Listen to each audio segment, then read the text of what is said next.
कल जो लिखा है तो उसको समझा देता हूँ।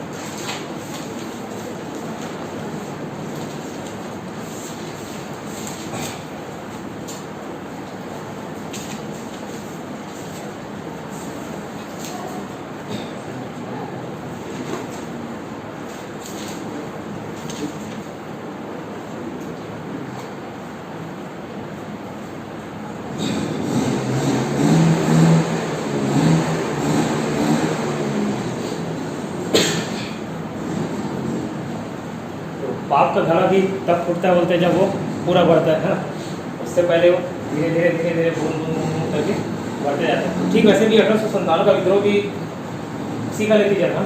लगभग 100 साल से 1757 से लेके 1857 तक अंग्रेज राज किए, धीरे धीरे अपना शोषणकारी ठीक है अपनी शोषणकारी नीतियाँ अलग अलग प्रकार की लाई। ठीक है, आर्थिक रूप से शोषण किया, सामाजिक रूप से शोषण किया। लेकिन अगर ये सोचोगे कि इतना ही लोग शोषण कर रहे थे तो 100 सालों में इन लोग क्यों विद्रोह नहीं किए, उसका कारण ये था अंग्रेज एक चीज अच्छा करके गए। ये हम लोग जो भारत देख रहे हैं ना, ये भारत शुरू से ऐसा पूरा हम लोग को नहीं मिला था।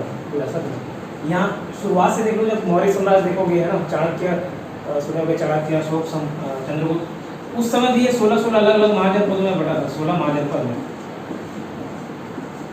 तो राम भगवान के बाद से ये सब कोई कभी एकजुट नहीं हुआ कि कोई एक क्षत्रिय राज चल रहा है, ऐसा नहीं था। वो तो पहली बार चाणक्य, उसका कहानी सुने होगी, गणराज्य को हरा के जब पूरा कब्जा करता तब इसको सम्राट बनाया था। सम्राट और राजा में क्या डिफरेंस है, राजाओं का राजा सम्राट बनाया था। ठीक है, तब जाके उस समय ये 16 महाजनपद एक हुए थे, उसमें भी कुछ कलिंग जनपद ये सब नहीं मिल पाए थे। तो ये जो भारत था अंग्रेजों के समय में बटा हुआ था, वो भी किसमें, हिंदू, मुस्लिम, राजपूत, मराठा, है ना, पंजाब, सब के सब अलग धर्म के नाम पे थे। ऊंची जाति, नीची जाति, ये सब नाम से कहीं ना कहीं अलग अलग बटा हुआ था। तो बटे शत्रु को हराना आसान रहता है ना। तो यही कारण था कि अंग्रेज आए, और वहाँ अंग्रेज मतलब सिर्फ और सिर्फ अंग्रेज, कोई ऊंची जाति कोई नीची जाति। हालांकि गोरे काले का भेद वहाँ चलते रहता है, बट फिर भी अंग्रेज पूरे के पूरे लोग हावी हो गए। क्यों, कारण क्या था, क्योंकि सब के सब छोटे छोटे बटे हुए थे। ऊपर से अंग्रेजों की एक नीति क्या रहती थी, जैसे ये अगर कोई बड़ा राज्य है और ये थोड़ा सा छोटा राज्य है, कमजोर राज्य है, अंग्रेज आते थे इसका सपोर्ट कर देते थे। शक्तिशाली राजा के जो भी अगेंस्ट रहता था, शक्तिशाली राज्य के, उसके अगेंस्ट वो सपोर्ट कर देते थे। इससे क्या होता था, इनको भी एक तसल्ली मिल जाता था, चलो हमारे साथ कोई ना कोई है ना, कोई ना कोई हमारा मित्र बना हुआ है। तो फिर ये ऐसे लड़ाने भिड़ाने का काम करते थे, फूट डालो और राज करो वाली नीति शुरू से चलते आ रही थी। तो ये कभी भी एकजुट नहीं हो पाए। 1857 में आके हिंदू मुस्लिम भी एक हुए। वो कारण क्या था, चर्बी वाला कारतूस जो बताया, ठीक है। इतने साल तक उन लोग सहे। अब किस प्रकार का वो थोड़ा थोड़ा पाप का घड़ा कैसे भरा, उसको देखिए। क्या लिखे, 1857 के विद्रोह का सबसे प्रमुख कारण अंग्रेजों द्वारा भारतीय जनता का आर्थिक शोषण था। ठीक है, जबकि तत्कालिक कारण मतलब इमीडिएट जो इफेक्ट था, इमीडिएट रीजन था, वो क्या था, चर्बी कारतूस वाली घटना थी। अभी अफवाह उड़ गया था, क्या अफवाह उड़ा था, अब वो सच है कि झूठ, आज भी क्या होना चाहिए, खोज का विषय है। पहले के ज़माने में जो गोली होती थी उसको पीछे से नहीं डालते, जैसे आजकल तो मॉडर्न हो गया ना, यहाँ से डाल रहे हैं, पीछे से गोली डाल रहे हैं। पहले ज़माना तो ये था कि ऐसे बंदूक को रखते थे, खींचते थे और जस्ट उलट के उसमें अच्छी बंदूक डाला जाता था, उसका मसाला, ठीक है, तब जाके वो फायर करते थे। तो उसको खोलने के लिए, उसके मसाले को डालने के लिए उसका जो कवर है उसको हटाना पड़ता था। उसमें कोई ये अफवाह उड़ा दिया, और जानते हो अफवाह कैसे आग की तरफ फैलती है, चाहे सच हो चाहे झूठ। तो वैसे ही ये बोल दिया गया कि ये जो कारतूस है उसके पीछे का जो रबर है वो गाय के मांस से, मतलब बीफ, और सुअर के मांस से, मतलब शायद पोर्क को बोलते हैं, सुअर के मांस को पोर्क, तो इसके मांस से बना हुआ है। तो इसको दोनों मुंह में नहीं लगाना चाहेंगे, ना हिंदू ना मुस्लिम। तो ये उसका तत्कालिक कारण था, इमीडिएट रीजन था, मतलब आग भड़कने का। ठीक है, तो यहाँ से विद्रोह का प्रारंभ होता है। लेकिन जो उससे पहले भी क्या क्या कारण थे, जैसे आर्थिक कारण, आर्थिक शोषण की नीति प्रमुख कारण थी। जैसे नई भू राजस्व व्यवस्था, जैसे जमींदारी व्यवस्था लाए, तो इसमें क्या, जमींदारों को ठेका दे दिया जाता था कि आप वसूल के लाओ कैसे भी पैसा। अब वो जा रहे हैं, मतलब हर किसान को नहीं पैसा दे पा रहे हैं तो कोड़े मार रहे हैं। ठीक है, तो ये भी कहीं ना कहीं अब उस समय कोई विद्रोह नहीं कर पाया। ठीक है, लेकिन धीरे धीरे कहीं ना कहीं वो जख्म आगे कंटिन्यू हुआ। ठीक, उसके लिए करों में वृद्धि, हस्तशिल्प, कुटीर उद्योगों का पतन। अच्छा, टैक्स तो बढ़ाए ही, साथ में और क्या किए, जो यहाँ के जो फैक्ट्रीज रहते थे, जो भी व्यापार रहते थे, ठीक है, जो भी उद्योग रहते थे उनको इन लोग हतोत्साहित करना चालू किए, मतलब डिस्करेज करना चालू किए। क्यों डिस्करेज करना चालू किए? जैसे यहाँ कोई कच्चा माल, जैसे कॉटन, सूती से कपड़ा बनता है, तो सूती या कॉटन हो गया हमारा कच्चा माल, उससे जो कपड़ा बना, मतलब शर्ट पैंट जो भी बना, वो अपना फिनिश प्रोडक्ट हो गया। ठीक है, तो एक हो गया रॉ मटेरियल और दूसरा हो गया फिनिश प्रोडक्ट। अब फिनिश प्रोडक्ट बनाने के लिए कोई ना कोई आपको फैक्ट्री बोल लो, उद्योग बोल लो, मशीन बोल लो, कुछ ना कुछ तो लगेगा ही ना। तो ये क्या करते थे, कॉटन को, जो एक एग्जांपल दे रहा हूँ, जैसे कॉटन हो गया, यहाँ से इंग्लैंड भेजे, वहाँ से वो सामान बन के आया, फिर वो आके यहाँ फिनिश प्रोडक्ट के रूप में बिकता रहा। ठीक है, तो अब इसको बेचने के लिए कैसे करेंगे? अगर भाई यहीं आपका सामान बच जाएगा, कपड़ा यहीं कहीं बन जाएगा, तो अंग्रेजों को कैसे बेनिफिट होगा? अंग्रेजों का सामान तो महंगा बिकने लगेगा। तो कई सारे ऐसी नीति लाए, ऐसे पॉलिसी लाए, जिससे क्या हुआ, जो यहाँ के जो उद्योग थे वो कहीं ना कहीं बंद होने लगे। ठीक है, कई सारे ऐसे नीतियाँ लाए, तो उसके कारण उद्योग जो है बंद होने लगे। तो ये भी एक कारण था। ठीक, और दूसरा कारण क्या? बगान और नील मजदूरों में जबरन श्रम। तो नील मजदूरों में 3 कठिया प्रथा सुने होंगे।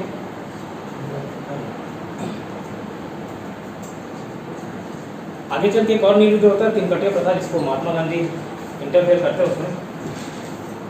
तो 3 कठिया प्रथा ऐसा था कि अब जैसे 20/3 हिस्से में, मतलब 20, अगर 20 हिस्सा आपका कुछ खेत है, तो उसके तीसरे हिस्से में आपको नील उत्पादन करना है।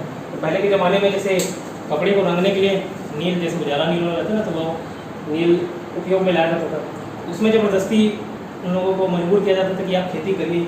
इसके अलावा क्या देखे थे, कृषकों से इच्छा के विरुद्ध उत्पादन, अकाल की स्थिति में भी किसानों से लगान वसूली। अगर कोई घर का आदमी रहेगा, वो समझेगा कि कोई कंडीशन खराब है तो उनसे पैसा नहीं लिया जाए, उनसे टैक्स नहीं लिया जाए। कोई बाहर का आदमी है, बाहर का आदमी मतलब अंग्रेज, वो यहाँ की परेशानी को थोड़ी समझेगा। ठीक है, यहाँ का जो स्थानीय राजा रहेगा, जैसे आज भी देखना, जो जनजाति है ना, वो अपने राजा को बहुत मानते हैं। पहले भी जैसे राजा भी उतने ही अपनी प्रजा के बारे में सोचते थे, उनको भगवान का दर्जा दिया जाता था सीधा सीधा। जनजातियों के जो राजा थे, गोल राजा, ये जितने भी राजा थे, उन लोग अपने प्रजा के बारे में सोचते भी थे, और प्रजा भी अपनी राजा की उतनी रेस्पेक्ट करते थे। तो ऐसे कोई विपत्ति है तो राजा उस प्रजा के ऊपर आई विपत्ति को अपने ऊपर विपत्ति आई है ऐसा मानता था। लेकिन यहाँ अंग्रेज थोड़े सोचेंगे, अकाल पड़ गया पढ़ने दो, ठीक है, अकाल पड़ गया पढ़ने दो, हमको टैक्स से मतलब है, फिर टैक्स वसूलते थे। किसानों का महाजनों के चंगुल में फंसना, महाजन गिरना। जैसे आज भी सोनार वगैरह के पास जाओगे, है ना, कई लोग ऐसे होते हैं अपना सोना गिरवी रखते हैं, और बहुत कम लोग ऐसे होते होंगे कि उसका 2-2% महीने का ब्याज, 3% ब्याज। अभी तो चलो कम हो गया, बट पहले बहुत ज़्यादा रहता था। तो एक बार वहाँ गिरवी रखे तो तब तक नहीं छूटता था जब तक सोने का कुछ हिस्सा, मतलब ज्वेलरी का कुछ हिस्सा बेचना था। ठीक है, तो हर किसी का साथ ऐसा था, एक बार दिए उनका ब्याज ही इतना पैसा लगता था कि मूल चुकाने का टाइम ही नहीं, है ना, मूल चुकाने के लिए पैसे नहीं आता था, ब्याज ही इतना पटा देते थे लोग। तो जैसे बहुत सारे कंगन, जितने भी जेवरात हैं सोने रखे, तो जब तक उसका एक हिस्सा बेच नहीं देते थे तब तक वो नहीं बिकता था। तो ऐसे ही किसानों का महाजनों के चंगुल में फंसना, मतलब उनको जैसे किसानी करना है, जो गरीब किसान है, शुरुआत में खातू डालने के लिए, बीज बोने के लिए बहुत सारे खर्च रहते हैं। लेबर, आज भी ये स्थिति देख लो, लेबर पेमेंट के लिए लगेगा, है ना, खातू, सब चीज़ लगता है खातू का। तो वैसे ही उस समय भी एक बार महाजन के पास जाते थे पैसा वगैरह लेने, और एक बार जब उधारी में लिए तो फिर हमेशा के हमेशा उन लोगों के लिए उधार में रह जाते थे। ठीक है, फिर राजनीतिक कारण। अब हालांकि देखो, यहाँ पे जब मुगल बादशाह चल रहा था, अंग्रेजों के आने के बाद वो कमज़ोर पड़ गया। अंग्रेजों से पहले मराठा भी इसको कमज़ोर कर चुके थे। ठीक है, और अहमद साहब गाली आया था, मराठे आए थे, बहुत सारे लोग मुगल बादशाह के जो बादशाह थे उसको सीमित कर दिए, मतलब वो सिर्फ दिल्ली के आसपास ही राज करता था, बस नाम के लिए बादशाह रह गया था भारत का, बाकी वो असली पावर उसके पास नहीं था। तो अहमद शाह 1823 से 1828 इसका कार्यकाल था। क्या लिखा कि मुगल के बादशाह को मानने से इनकार कर दिया। ठीक, तो ये भी अचानक से किसी को रेस्पेक्ट मिलेगा, है ना, अचानक से कोई भी किसी को आपसे बात कर रहा है, अचानक से तू से बात कर रहे हैं तो उनको भी लगेगा। शुरू से तू से बात कर रहे तो नहीं लगता, बट एक छोटा सा एग्जांपल देना तो ठेस पहुँचती है वो। ठीक, तो वैसे ही बादशाह मानने से इनकार कर दिया, क्या से तुमको भाई बादशाह नहीं मानेंगे, तो वो भी उनके रेस्पेक्ट को ठेस पहुँचा। नेक्स्ट डलहौजी ने बादशाह को लाल किला खाली करने को कहा। ठीक है, 1848। ये तो और भाई तुम अपना घर ही खाली कर दो। ठीक है, जिस घर में रह रहा तो बुरा तो लगना ही है। फिर वेलेजली आया, मेजरली क्या किया, सहायक संधि प्रणाली से भारतीय राज्य को अपनी स्वतंत्रता खो बैठे थे। ये सहायक संधि पहले ही बता चुका हूँ, क्या था, एक सेना की टुकड़ी रखनी होती थी। तो शुरुआत में लगा कि यार ये तो बहुत बेनिफिशियल है, हमारी रक्षा कौन करेगा, अंग्रेज करेंगे, है ना। जैसे ये आपस में दो राज्य हैं, ये मान के चलो ये बड़ा राज्य है, तो ये छोटे राज्य को खुद की लालच देंगे, ये बोले कि आप सहायक संधि स्वीकार कर लो, हमारी सेना की टुकड़ी, रेजिमेंट बोलते थे, एक रेजिमेंट वहाँ आपके राज्य में रहेंगे। तो शुरुआत में इसको तो लगता था कि यार ठीक है, इससे मेरी रक्षा हो जाएगी, ये छोटा सा राज्य है और ये बड़ा राज्य है, ताकतवर है, तो इससे तो रक्षा हो जाएगी अगर सेना की रेजिमेंट रखूंगा। लेकिन धीरे धीरे समझ आने लगा कि ऐसा कुछ नहीं है, सिर्फ और सिर्फ नुकसान है ऐसा रखने से। कम से कम इसको रेजिमेंट नहीं रखते, पैसा नहीं खर्च करते, और एक बार रिस्क लेके इससे युद्ध लड़ते तो भले जीत जाते, हमारा राज्य सुरक्षित रहता। लेकिन रेजिमेंट रखने से, सहायक संधि स्वीकार करने से हुआ क्या, एक तो पूरे विदेश नीति, जितना भी फॉरेन पॉलिसी कौन देखता था, अंग्रेज देखते थे। मतलब आप ये आसपास के राज्य हैं, ना तो हमसे बिना पूछे व्यापार कर पाएंगे, ना यहाँ कोई राजदूत भेजेंगे। जैसे आज भी राजदूत एम्बेसी बोलते हैं ना, एम्बेसडर हो गया, हाई कमिश्नर हो गया, उच्चायुक्त, तो ये सब दूसरे देश में भेजते हैं ताकि दोनों के बीच संबंध स्थापित हो सके, ठीक है, वार्तालाप हो सके। तो ऐसे ना आप किसी से बात कर सकते हैं, ना आप यहाँ व्यापार कर सकते हैं बिना परमिशन लिए, ना आप किसी भी प्रकार की कुछ सैनिक सहायता ले सकते हैं, किसी भी प्रकार का कोई सहायता नहीं। मतलब आप अपने राज्य तक बस सीमित रहिए, दूसरे राज्य से आपका कोई लेना देना नहीं। क्लियर? तो एक प्रकार का पूरा विदेश नीति उनके हाथ से चले गया। और क्या होगा, अब देखो, उस दिन एग्जाम्पल दिया था, मैं किसी फैकल्टी को रखा हूँ, अब अगर उनका काम ही नहीं पड़ रहा है और मेरे को मंथली उनको सैलरी देना है, तो मेरे लिए नुकसान है ना, उनका यूज ही नहीं है। ठीक वैसे ही सेना रखे हैं, अब पूरी की पूरी सेना का खर्चा कौन उठाता था, वो जो जिस राज्य में है उसका सेना, उनके कपड़े का, खाने पीने का, और इतनी बड़ी संख्या में सेना है, उनके खाने पीने का खर्चा, उनको हर महीने सैलरी दे रहे हैं। तो ये सब कहीं ना कहीं जो राजकोष था उसको खाली कर चुका था। तो ऐसे ही आर्थिक रूप से भी कमजोर हो जाता था राज्य। तो इस सहायक संधि प्रणाली से भारतीय राज्य अपनी स्वतंत्रता खो बैठे थे। स्वतंत्रता कैसे प्रकार से बताया ना, विदेश नीति पूरा का पूरा, और बहुत सारे जो पॉलिसीज थे वो कौन देते थे, हैंडल करते थे, तो अंग्रेज हैंडल करते थे। तो ये कारण बना। आगे डलहौजी क्या बोला, जैसे मैं पहले ही बता देता हूँ, ये व्यक्तिगत का सिद्धांत क्या होता था, डॉक्ट्रिन ऑफ लैप्स, ये गोद लेने की प्रथा को मना कर दिया। कई ऐसे राजा होते थे जिनके कोई खुद के बच्चे नहीं होते थे, तो वो क्या करते थे, या तो अपने जैसे मतलब जो भाई हैं उनके बेटे को गोद ले लिए, या किसी और बच्चे को गोद ले लिए, और मेरे बाद मेरा उत्तराधिकारी कौन होगा, ये बच्चा होगा, ये घोषणा करते थे। डलहौजी आया, अब उसको कोई ना कोई मौका चाहिए था कब्जा करने के लिए, तो वो बोला कि अब से ये गोद लेने वाला प्रथा का जो सिस्टम है वो खत्म है। ठीक है, ऐसा नहीं कि पूरा खत्म कर दिया था, वो बोला था कि हमसे परमिशन लेना पड़ेगा अगर आपको आगे राज्य चलाना है। तो जिस राज्य पे उसकी नज़र रहती थी उसको कहाँ से परमिशन देगा, तो गोद देने की प्रथा को अस्वीकार कर दिया। अस्वीकार कर जिन देशी राज्यों का विलय कर लिया था, वो सभी राज्य अपनी खोया वो राज्य हथियाने के लिए एक अवसर की तलाश में थे, इसलिए विद्रोही का साथ दिया। ठीक है, आगे में 1857 के रूप में मौका मिलता है, तो कहीं ना कहीं उनका राज्य हड़प लिया गया, ठीक है, छीन लिया गया, तो वो भी एक अवसर की तलाश में थे। ठीक है, अपॉर्चुनिटी देख लेते हैं, फिर देखो अब जैसे मेरे ऑफिस में कोई बॉस है ना, तो मैं उसका फेवर पाने के लिए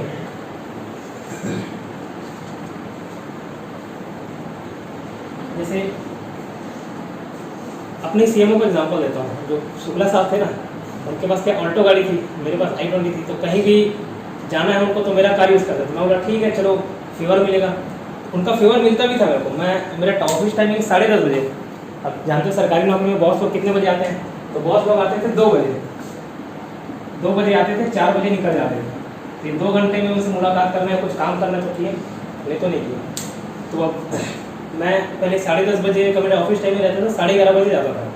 ठीक है, तो शिकायत करते थे लोग कि ये लड़का लेट आता है, अभी नया ज्वाइनिंग हुआ लेकिन 1-1 घंटा लेट आया। ठीक है, उसके बाद सीएमओ से बात हुई, उसके पास एक खजाड़ा गाड़ी थी, बोला कि कहीं जाने में थोड़ा शर्म आता है, तेरा गाड़ी दूंगा। ठीक है सर ले जाओ। बदले में क्या, तो बदले में सर मैं आराम से आऊँगा। ठीक है, तो आराम से घर में पढ़ के निकलता था। वो 2 बजे आता था, मैं भी 2 बजे चले जाता था। तो एक मेरे को सुविधा मिल रहा था, लेकिन अचानक से ज़्यादा शिकायत हुआ। वो बोले कि नहीं भाई कल से देखो 10:30 बजे पहुँचना है। अब बताओ फिर मैं उनको अपना गाड़ी क्यों दूँ, जब इतने दिन से मैं उनका हेल्प कर रहा हूँ, उनका फेवर मैं कर रहा हूँ, तो बदले में मैं भी फेवर एक्सपेक्ट करूँगा। तो यही चीज़ ये क्या करते थे, जो जितने राज्य अंग्रेजों के मित्र बनते थे, ठीक है, उनके एक प्रकार से चापलूसी करते थे, चाटुकारिता करते थे। ठीक है, जो मांगे वो दिए, है ना, जो डिमांड किए वो डिमांड को पूरा किए।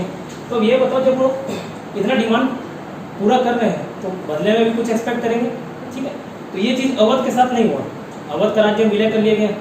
शुरू से ही अवध एक एक बात मानता था अंग्रेज़ों का, लेकिन आगे चल के क्या हुआ, अंग्रेज़ों का अवध का विलय कर लिया गया। कब? 1856 था क्या? 1856 में अवध राज्य का विलय कर लिया गया, ठीक है। और वो भी क्या कारण से? तो वाजिद अली शाह था। वाजिद को याद रखना, उसका शासन वाजिब नहीं था। वाजिब मतलब उसके वाजिब दाम नहीं है, मतलब ठीक है, परफेक्ट अमाउंट नहीं है, तो उसका शासन वाजिब नहीं था करके वाजिब से याद रखना, वाजिब। तो वाजिद अली को हटा दिया और बोला कि ये हमारे शासन, इतने दिन से साथ दे रहा था अवध, इतने दिन से फेवर कर रहा था, तो बदले में वो भी कुछ एक्सपेक्ट करता था। लेकिन वो सब मद्देनजर ना रखते हुए क्या किए, उसको कब्जा कर लिया, विलय कर लिया। अब ये तो एक कारण बना ही। उसके अलावा देखो, यूपी जो अवध था एक बहुत बड़ा क्षेत्र था, तो आधे से ज़्यादा सैनिक जो मतलब अंग्रेजों की सेना में भर्ती होते थे। ऐसा नहीं कि अंग्रेजी सेना में सिर्फ अंग्रेज रहते थे, ऐसा नहीं है ना। अब एक प्रकार का वो इनकम का जरिया था, जैसे सैनिक है तो अंग्रेजी सैनिक में भी ऐसे पोस्ट निकलते थे, आओ भाई भर्ती लो। तो अब वो भारत देखें, हिंदुस्तान देखें, अंग्रेज देखें, मराठा देखें, ये सब नहीं देख के उनको एक नौकरी चाहिए रहता था, तो वो भर्ती हो जाते थे किसके? अंग्रेजी सेना में। तो आधे से ज़्यादा सैनिक, बहुत सारे लोग यूपी के थे, यूपी मतलब अवध क्षेत्र के थे, ठीक है। तो उन लोगों में कहीं ना कहीं रोष उत्पन्न हुआ कि यार हमारे राजा को मतलब इन लोगों धोखा दे दिया, ठीक है, उनके राज्यों को विलय कर दिया। तो कहीं ना कहीं से अवध राज्य की जितनी भी जनता थी उनके मन में भी उनके प्रति घृणा पैदा हुई, ठीक है। उसके बाद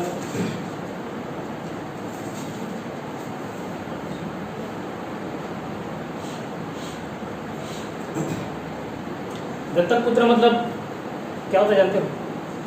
अडॉप्टेड ही बोलेंगे ना, गोद लिया उसने। तो इनको ये पेंशन दे देते थे कि ठीक है, आपका एकदम आमदनी बंद नहीं होगा, पेंशन लो और एक नॉर्मल सा जीवन जियो, है ना। इसको भी बाद में क्या किए, पेंशन को रुकवा दिए। तो एक जो नाना साहब थे, आगे चल के आएंगे, अंतिम पेशवा बाजीराव देती है कि दत्तक पुत्र नाना साहब की पेंशन रुकवा दिया। कुछ सामाजिक और धार्मिक,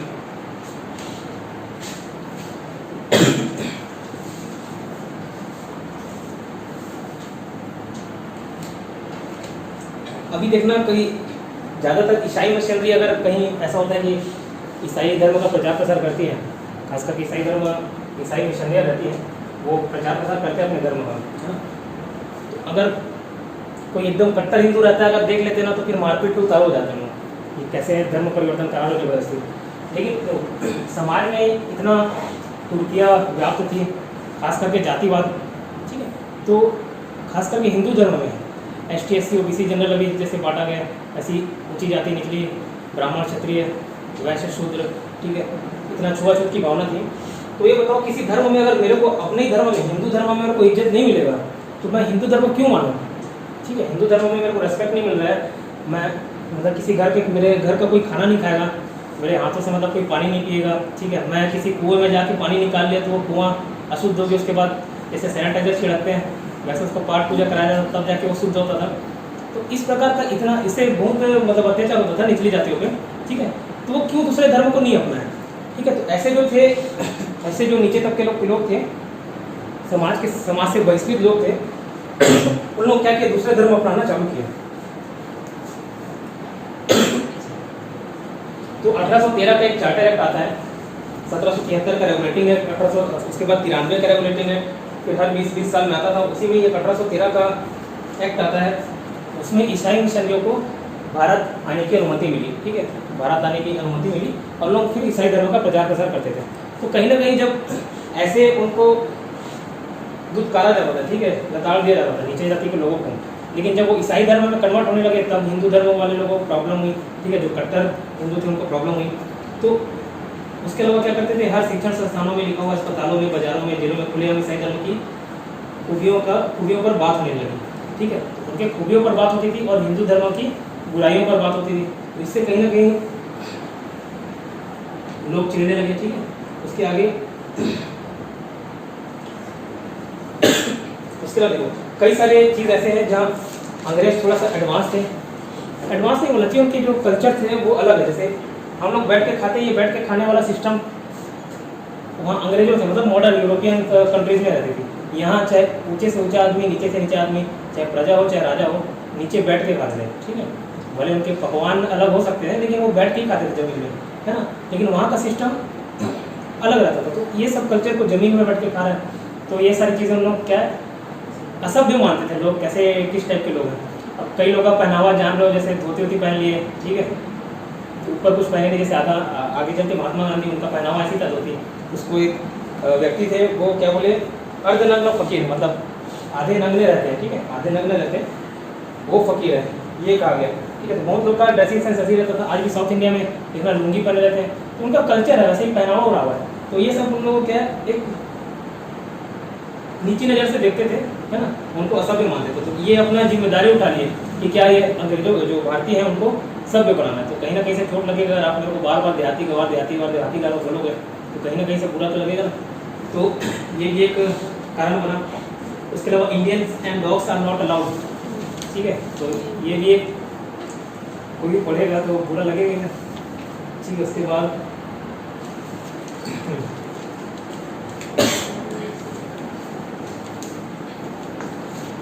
सबसे मुख्य कारण जो था वो धर्म में हस्तक्षेप करना था।